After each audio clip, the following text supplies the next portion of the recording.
మాట్లాడాల్సిందిగా కోరుతున్నాం. మీ ప్రియతమ నాయకులు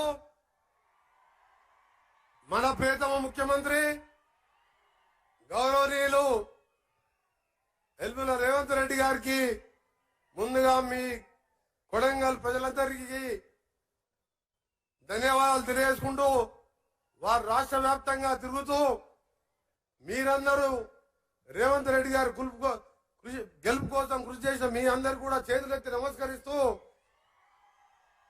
ఈరోజు మన ముఖ్యమంత్రి గౌరవ ముఖ్యమంత్రి గారు ముఖ్యమంత్రి అయిన మొదటి రోజు నుంచి రెండవ రోజే మూడవ రోజే మన చెప్పిన కార్యక్రమాలతో చెప్పిన ప్రణాళిక మహాలక్ష్మి కార్యక్రమంగాను దాదాపు నేటికి సమ్మక్క సారక్క జాతర మొదలవుతుంది. 20 కోట్ల మంది మహిళలు ఉచితంగా బస్సులలో ప్రయాణం చేసే విధంగా చెప్పిన మాట కట్టుబడి ఈరు ముఖ్యమంత్రిగా వారితో పాటు మంత్రులుగా మేము వేదిక పైన మా ఎమ్మెల్యేలు అందరూ వారి నాయకత్వంలో ముఖ్యమంత్రి గారి నాయకత్వంలో టీమ్ గా పనిచేస్తూ చెప్పిన ప్రతి కార్యక్రమాన్ని రాహుల్ గాంధీ గారు సోనియా గాంధీ గారు ఖర్గే గారు ఇచ్చిన మాటని నిజం చేస్తూ ముందుకు పోతామని ఈ సందర్భంగా మీ అందరికి తెలియజేసుకుంటూ మొట్టమొదటిసారి వచ్చిన సందర్భంగా వెనుకబడ్డ ప్రాంతమైన కొడంగల్లో ఇవాళ 4,400 కోట్ల రూపాయలతో ఇవాళ అభివృద్ధి పనులు చేసుకుంటున్నాం. మీరందరూ కూడా ఒకసారి ఆలోచించాలి. వారు శాసనసభలో ఎమ్మెల్యేగా తెలంగాణ కోసం ఆ రోజు గవర్నర్ ప్రసంగంలో ఆ రోజు మేమందరం కలిసి ఏ విధంగా కొట్లాడినో చూసాం. తెలంగాణ వచ్చిన తర్వాత ప్రతిపక్ష ఎమ్మెల్యే అయినంత మాత్రాన ఇవాళ కొడంగల్ 10 ఏళ్లలో ఎట్లుందో అదే విధంగా ఉన్నది. ఇవాళ తెలంగాణలో కాంగ్రెస్ పార్టీ ప్రజాప్రభుత్వం రావడం ఇవాళ మీ రూపురేఖలు మార్చే విధంగా కొడంగల్ మక్తల్ నారాయణపేట సంబంధించిన లిఫ్ట్ ఇరిగేషనే కాదు రోడ్స్ సంబంధించిన మా శాఖ నుంచి కూడా 400 కోట్ల పైన చోటుని ఇలా డబుల్ రోడ్ వేసే కార్యక్రమం కానీ ఇంకా మిగిలిపోయిన వైద్య కళాశాల కానీ ఇవన్నీ చేసుకుంటున్నాం. మన దురదృష్టం ఏంటంటే 10 సంవత్సరాలు తెలంగాణ ఇచ్చిన కాంగ్రెస్ పార్టీ ఇవాళ గజ్వేల్ సిరిసిల్ల సిద్దిపేటకే అభివృద్ధిగా నోచుకుంది తప్ప ముఖ్యంగా మహబూబ్నగర్ లాంటి వెనుకబడ్డ జిల్లా నల్గొండ జిల్లా ఫ్లోరైడ్ ముట్టుకుంటే భయం నీళ్లు తాగాలంటే భయం అలాంటి జిల్లాను పక్కన పెట్టిండు. కానీ మన ముఖ్యమంత్రి గారు వచ్చిన మొదటి రోజుకెళ్ళి మూసి అనుకుంటా ఎక్కడ మాట్లాడాలన్నా దాన్ని ప్రక్షాళన చేయాలి. హైదరాబాద్ సికింద్రాబాద్ తో పాటు నల్గొండ జిల్లాలో లక్షలాది మంది రకరకాల రోగాలతో ఇవాళ ఇబ్బందులు పడుతున్నారు చనిపోతున్నారు అని చెప్పి ఇలా మూసి ప్రక్షాళనకు నడుము కట్టి ఇలా కార్యాచరణ తీసుకొని ముందుకు పోతున్నారు. అందుకనే కేసీఆర్ గారిని అడుగుతాను ఇలా 6 లక్షల కోట్లు అప్పు చేసి కమిషన్లు వచ్చే కాళేశ్వరం కట్టి 3 ఏళ్లకే ఇలా మేడిగడ్డ బ్యారేజ్ కట్టి లక్షల కోట్లు సంపాదించడం తప్ప ఎప్పుడైనా మూసి మీద ఆలోచించినవా?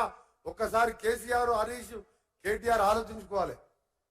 సిగ్గు లేకుండా రేపటికెళ్ళి మొదలు పెడతారంట పోరుపాటు అంట. కృష్ణా వాటర్ గురించి పోరుపాటు మొదలు పెడతారంట. ఇవాళ కృష్ణా నది నీళ్ళు ఎవరు రాసిచ్చింది? మీరు జగన్మోహన్ రెడ్డితో కుంభక్కయ్య రాసిచ్చింది ఎవరు? ఇవన్నీ కూడా టీవీలో చూసిను.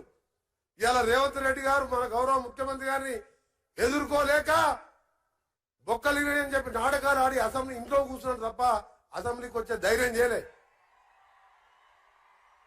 అసెంబ్లీకి వచ్చి మన ముఖ్యమంత్రి గారితో ఎదురుగా మాట్లాడగలుగుతాడా? అంత తెలివి ఉంది ఆయనకు?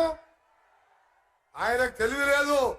ఆయన చెప్పుకుంటే ఆయనే నేనే చీఫ్ ఇంజనీర్ని, నేనే ముఖ్యమంత్రిని, ప్రపంచంలో అద్భుతం సృష్టిస్తా అంటే అది 3 ఏళ్లకే కుప్పకూలిపోయింది. అద్భుతం పోయింది, అది పోయింది. పదవి పోగానే బొక్కలేని కుర్చీలో పడ్డాడు. ఆయన వచ్చి రేవంత్ రెడ్డి గారితో కొట్లాడాలని మొక్కలు లేక హరీష్ రావు ముందు పెడతాడు. హరీష్ రావు దగ్గర ఏమున్నది? ఆయన చెప్తాడు ఇంట్లో ఉంటాడా? ఈయన పైసలు వర్కులు ఇస్తే ఆయన దగ్గర కమిషన్ తీసుకొచ్చి ఈయన అప్పచెప్పాలి. ఆయన మరి ఆయనతో మాట్లాడాలి. అందుకనే సోదరులారా, మన కేటీఆర్ గారు కూడా గతంలో ఒక మాట అన్నాడు. రేవంత్ రెడ్డి గారు మా కేసీఆర్ కాలి గోటికి సరిపోరంటే తెల్లారి నేను మాట అన్నా. కేసీఆర్ గారు కాంగ్రెస్ టీడీపీ పుణ్యవాణి మంత్రి డిప్యూటీ స్పీకర్ అయితే నువ్వు బటాబటి 80 ఓట్లతో ఎమ్మెల్యేగా అయినావు.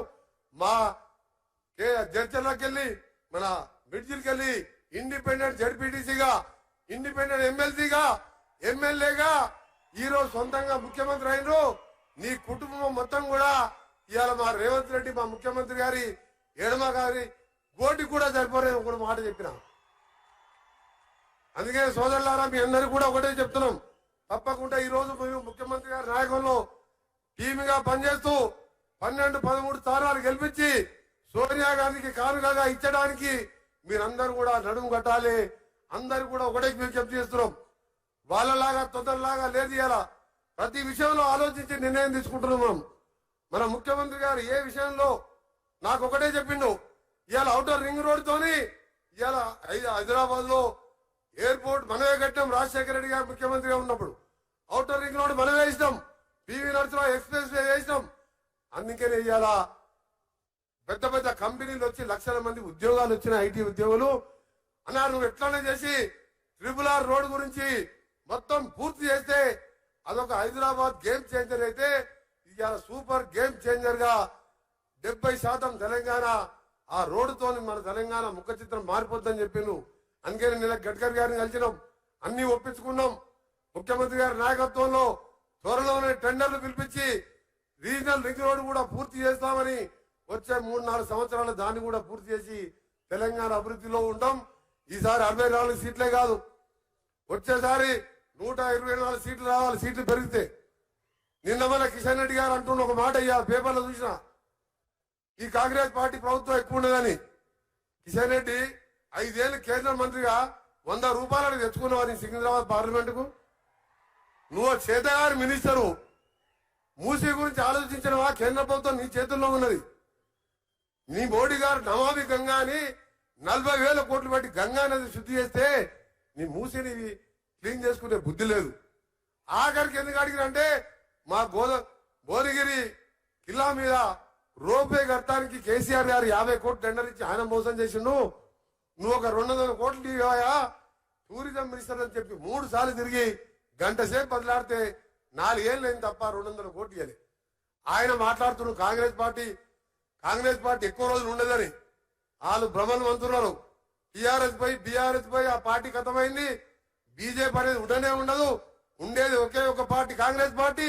అది ఆ 10 సంవత్సరాలు, ఇది 20 సంవత్సరాలు కాంగ్రెస్ పార్టీ తెలంగాణ ఇచ్చిన పార్టీ అధికారంలో ఉంటాం.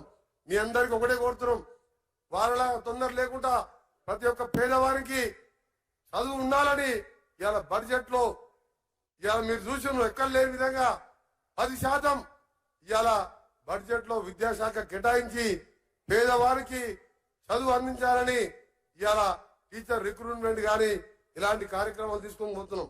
అందుకనే నాకంటే ఎక్కువ మీరందరూ ఎదురు చూస్తున్న మీ ప్రియతమ నాయకుడు, మన ప్రియతమ నాయకుడు రేవంత్ రెడ్డి గారు మాట్లాడతారు. మేము ఒక్కటే చెప్తున్నాం, మీ పార్లమెంట్ పరిధిలో మన కొడంగల్లో మీ ఒక్క ముఖ్యమంత్రి మొదటి రాకతోనే 5,000 కోట్లు తెచ్చుకున్నాం. 60-70 వేల లీడ్ వస్తే మళ్ళీ ఒక 5,000 కోట్లు వస్తాయి. అందుకని 60-70 వేల మెజార్టీ తీసుకొచ్చి మీ పార్లమెంట్ మీ ముఖ్యమంత్రికి మన ముఖ్యమంత్రికి మేమందరకు అండగా ఉంటాం. కొడంగల్తో పాటు తెలంగాణ ప్రజలందరూ కూడా అండగా ఉంటూ ముందుకు పోదాం తెలియజేసుకుంటూ మరొకసారి గౌరవ ముఖ్యమంత్రి గారి బడి మొదటిసారి కొడంగల్ పేరింటున్నాం రోజు 20 ఏళ్ళకెళ్ళి. ఎందుకంటే రేవంత్ రెడ్డి గారి పేరు ఎప్పుడింటాం కాబట్టి అని అలా మాకు మా రోడ్ల శాఖకి వెళ్ళి నిధులు ఇవ్వడం, వారు నన్ను ఆహ్వానించడం నా అదృష్టంగా భావిస్తూ అందరికీ నమస్కారం. Thank you very much.